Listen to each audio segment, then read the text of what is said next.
Idukki Sahodaya award ദാന ചടങ്ങും അധ്യാപക പരിശീലന പരിപാടിയും അടിമാലി വിശ്വദീപ്തി CMI പബ്ലിക് സ്കൂളിൽ നടന്നു. Devikulam sub collector Arya VM IAS പരിപാടി ഉദ്ഘാടനം ചെയ്തു. ഇടുക്കി സഹോദയ അവാർഡ് ദാന ചടങ്ങും അധ്യാപക പരിശീലന പരിപാടിയും അടിമാലി വിശ്വദീപ്തി CMI പബ്ലിക് സ്കൂളിൽ നടന്നു. Devikulam sub collector VM Arya IAS പരിപാടി ഉദ്ഘാടനം ചെയ്തു. So, right now at this point, I really want you to pursue what you love and what you really want to do. And all the teachers over here and parents over here, I request each and every one of you to support what they want to do in their life, what they want to achieve in their life.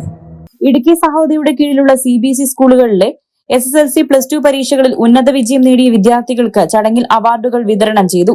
Award വിതരണത്തിന് ശേഷം അധ്യാപകർക്കായുള്ള സെമിനാറും പ്രിൻസിപ്പൽമാരുടെ കോൺഫറൻസും നടന്നു. പ്രശസ്ത സൈക്കോളജിസ്റ്റും പരിശീലകനുമായ doctor Philip Abraham അധ്യാപകർക്കായുള്ള ക്ലാസുകൾ നയിച്ചു.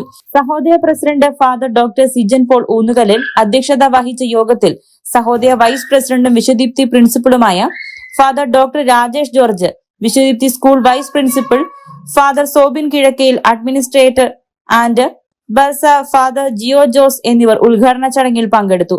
ജില്ലയിലെ വിവിധ CBSE സ്കൂളുകളിൽ നിന്നുള്ള പ്രിൻസിപ്പൽമാർ, അധ്യാപകർ എന്നിവർ ചടങ്ങിൽ പങ്കെടുത്തു. News bureau, Adimali.